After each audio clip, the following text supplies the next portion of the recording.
Is absolutely mind-blowing. You have black people who are being oppressed by the system, but they don't stand up with her. You have white people who are benefiting from the system, and they don't use their privileges for the underprivileged. And Rosa Parks is booked into jail and ignites a civil rights struggle that we benefit from to this day. I share that with you because it dawned upon me that we live in a time, my brothers and sisters, where if we are not careful, we can be down so long that up is no longer an option. As a pastor, I've discovered that there were those in our church community who basically now are content to throw praise parties on a Titanic of injustice that continues to haunt our people even in 2014. And so we have these great praise parties. Can't nobody outpraise us come Sunday morning. But the amazing thing is we're praising God on a ship of injustice that is taking our community down. And so you can be down so long until up is no longer an option. You can be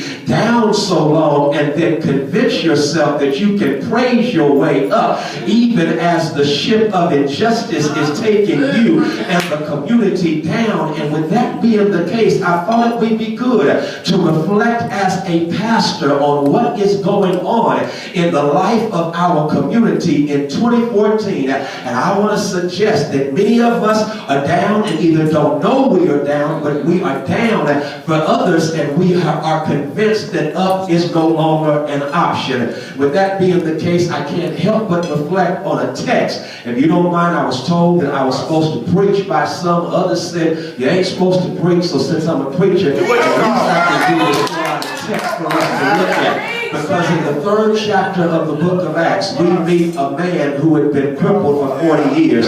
He had been down so long, up was no longer an option. And then on top of that, you have a church that is as broken as he is crippled because they do nothing about his crippling circumstance. And so what he does, he basically gets his hustle on, and you can't hate him for hustling because he's trying to do all he can to find comfort in his being crippled. He's trying to adjust to an adversarial situation of brokenness, and so he gets his hustle on it. And you feel him on that thing. He's got to hustle hard because closed mouths don't get fed on this boulevard. He's got that. He has enough sense to say people who worship God at least ought to have some sense of sensitivity and sympathy and generosity. And so he positions himself at the beautiful gate, and the text lets us know he's asking for alms. He comes upon Peter and John. Peter and John come upon him, and of course they're in the afterglow of the fire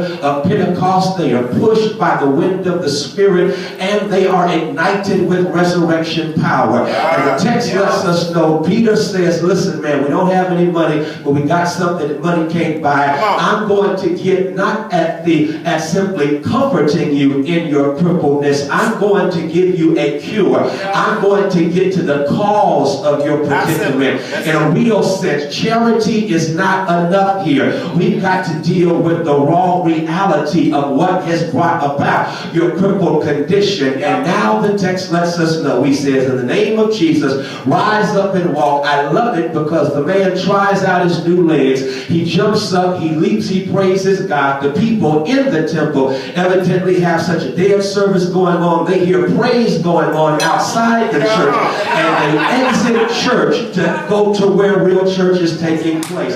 They see the brother clinging to Peter and John, and look what the text says happens. Peter now exegetes the miracle. Peter says, why are you looking at me as if I am the one who had this to take place? No, I didn't do it, but the God of our ancestor, Abraham, Isaac, and Jacob, that God has justified or honored the name of Jesus Christ. It is faith in the name of Jesus that has resulted in this miracle that you see right here. So I'm going to reflect on that and then put it in a contemporary context to look at what we need to do as a people of faith who are trying to do just this work. To begin with, note with me that Peter says in essence, and I love this first piece right here, Peter says, God simply has shown you that resurrection power ignites. I like this.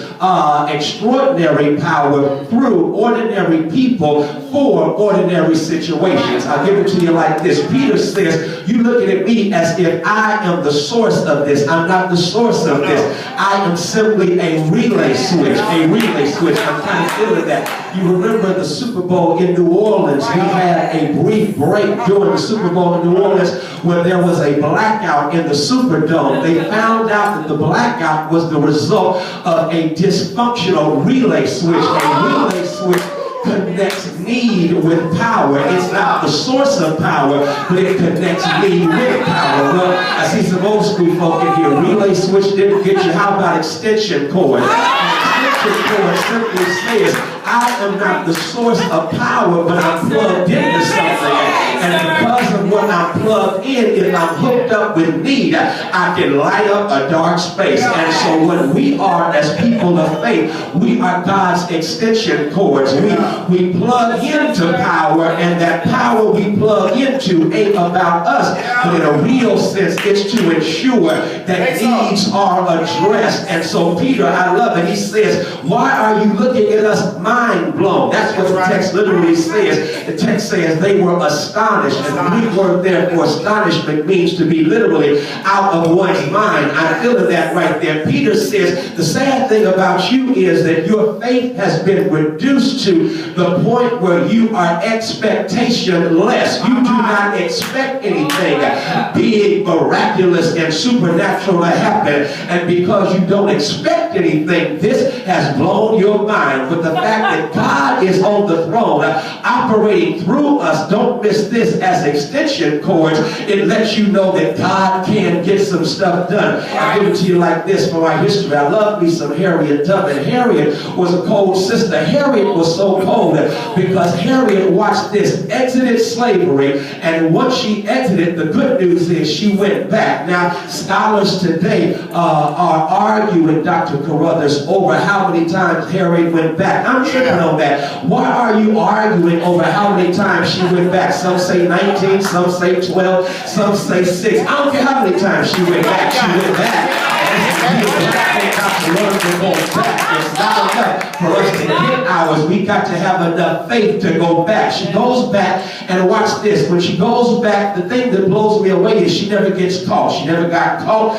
Even though Harriet Tubman had a debilitating, or she had something that would happen to her where she would literally pass out. And those of you who are ready to shout, you know where I'm going. Harriet Tubman, check this out, had been hit as a teenager with an iron object because she got between an overseer and a runaway slave. And so she got hit in the head with this iron object. And because she got hit in the head, the rest of her life, she never was treated for the condition because there was no Affordable Care Act in order to deal with pre-existing conditions. And so because she did not have access to health care with her pre-existing condition, she would just pass out unexpectedly from time to time. The girl would just pass out. She would just pass out unexpectedly, inexplicably. She passed out. And then she was a spy during the Civil War for the Union forces. I'm tripping because she never got caught. She never lost a passenger,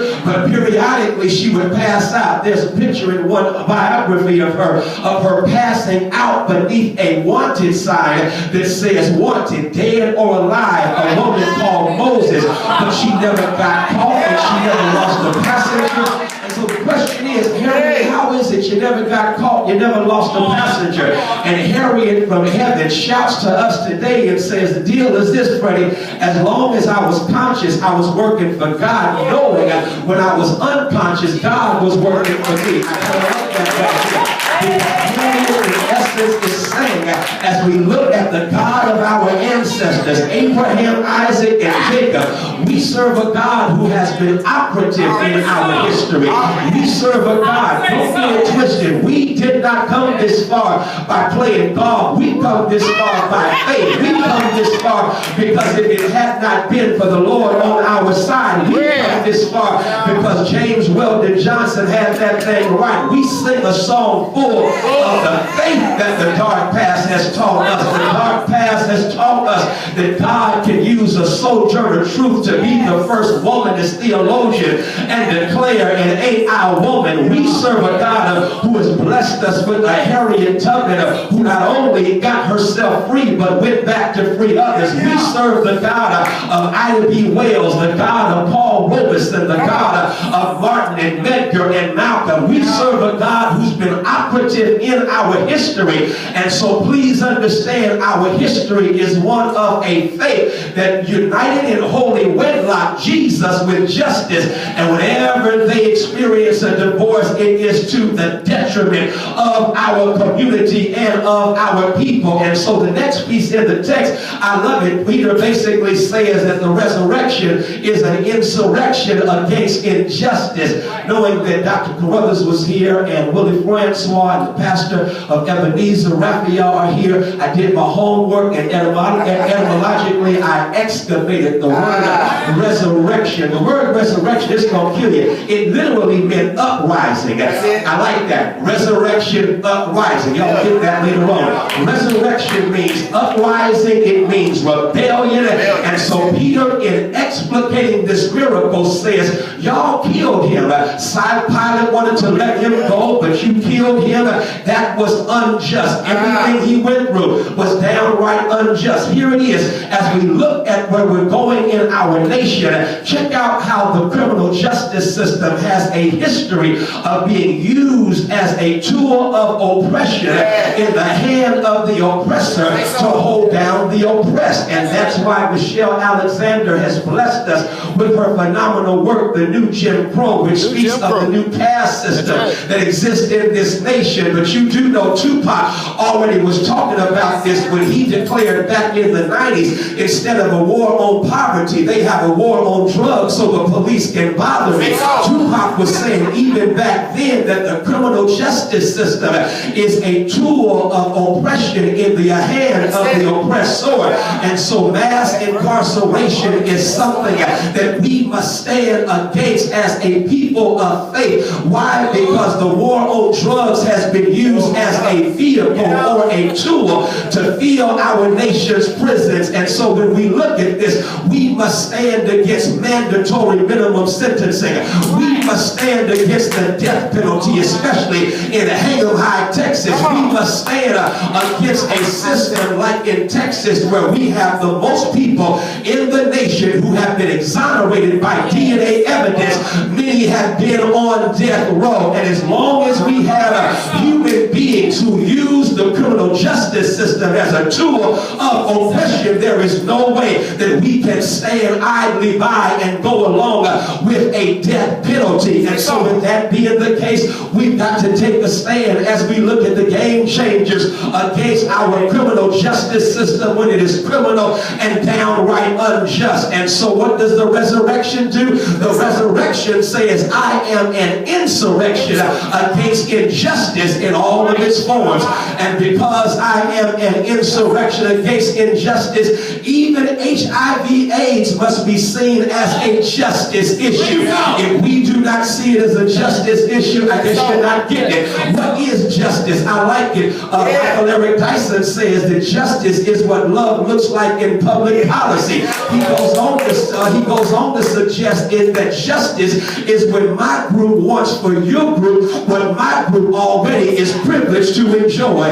What do certain groups get to experience as it relates to justice and HIV/AIDS? They have early detection. They have access to care. And as a consequence of early detection and access to care, they find themselves living longer, and then they are not victimized by the stigma that is placed upon them. It's unjust to live not only with a stigma, but then to have a lack of access to care. This must be seen as a justice issue. And whenever you are empowered by the resurrection, it is an insurrection against injustice in any form that you may see. I got to wrap this thing up. But in the final analysis, we can do it. And I love this because we've got a name that hooks us up to make a comeback. I'm done. But that's what the thing says. Peter said this. He said, you know how this thing went down? It was faith in the name of Jesus. Jesus. That's how a man got up again. That's how he made his comeback. It was his hookup with a name that's above every name. So here it is. If we name drop in our pursuit for justice, it's our name dropping. I guess y'all missed this. I'll take it back to what happened. Peter said, such as I have, give I thee in the name of Jesus. Get up and walk. He didn't shout. He then gave the man a hand and helped him up. Do you see what happened there? He had a name, but then he gave him a hand. You can't do one or the other. It's both hands. You got a name that has power, but then you got to extend the hand to help the brother up. Y'all still didn't get this. There's a name that's above every name. Call his name. But when you get through calling his name, you got to reach down and extend the practical hand. Y'all still not getting this. You call his name, but then you extend the hand. And so Peter says his name. You didn't get it. I got to give it to you like this. I promise you I'm almost done. I was at the funeral of Dallas County Commissioner John Wiley Price's mother a couple of years ago. Dr. Zan Wesley Holmes, brilliant prophetic preacher, closes out the message and said to Commissioner Price, don't you worry. I know the days are going to be painful ahead, but don't trip, because you'll discover God has a perfect attendance record. Perfect attendance record. And so my mind went to racing, President Thurston, thinking about God and attendance, because you take attendance, don't miss this, in school. In school, they call a name, and then when the name is called, if the person's attendance is perfect, of course they respond with here. So the name is called, and once the name is called, they respond here. And it just hit me when Dr. Holmes said God has a perfect attendance record, that as we go along dropping his name in the classroom of whatever unjust circumstance, the good news is his perfect attendance will have all of us hearing him holler back at you here. Y'all get it? And so if you say Yahweh, he'll say here. If you say Elohim, he'll say here. If you say El Elyon, he'll say here. If you say El Shaddai, he'll say here. If you say Jehovah Shalom, he'll say here. If you say Jehovah Jireh, he'll shout here, because he has a perfect attendance record. And in that perfect attendance, I guess the best thing I can do is close by testifying. I've seen his perfect attendance show up in our fight against the predators in the state of Texas. Throughout the South, we have more payday loan and car title loan stores than we have Burger King and McDonald's combined. And so on the one hand, you have McDonald's paying low wages to workers. You have Walmart pimping their employees. And then on the other hand, the sad reality is you have people who can't get access to services. And all of that is going on in the South, where you have all of these mega churches who don't understand the combination of Jesus and justice. And so with all of that going on, I'm saying we need to call his name and extend that hand. This helped me out beautifully. Last year, I was at the Hampton Conference in Hampton, Virginia, and so I stayed at Virginia Beach, and so my flight got in late that night, and so I got in late, drove to the hotel in my drop top, because I wanted to pull up to the scene where it was ceiling missing. And so I drove to the hotel with the drop top, and once I get to the hotel, Karen, this is what messed me up. I get to the hotel, I'm standing in line, person in front of me is told we are oversold. There are no more rooms. And so I'm standing in line. That ain't for me, that's for that person in front of me. And so that person leaves upset. I step to the front expecting my room. I say, reservation for Haynes. Woman said, did you not hear what we said to the person in front of you? We are oversold. I'm very sorry. There's a hotel down the street you can go to. I ain't going to the hotel down the street. I'm going to this hotel right here. Reservation for Haynes, Haynes. He said, I'm sorry, sir, we are oversold. I said, that's not a problem. Let me talk to someone in charge. Gets the manager. Manager comes up and says, sir, I don't know what to tell you. We're oversold, but there's a hotel down the street. I said, sir, that's not a problem. Reservation for Haynes. I need my room. I need it right now. He said, Haynes? I said, it depends on if you have a room. And then he said, no, seriously, are you Freddie Haynes? And so I said, if you have a room, I'm Freddie Haynes. And so we said, no, I'm serious. Freddie Haynes, Dallas, Texas, Friendship West. I said, if you have a room, my name is Freddie Haynes, Dallas, Texas, yes. He then said, all right, hold on one second. You have no idea what your ministry has done for my family. My son got saved watching you preach on YouTube. And my son was going in the wrong direction. He gets saved watching you on YouTube. And when he got saved watching you on YouTube, his life turned around. Our family is a lot better off right now. Hold on one second. I got to call my son.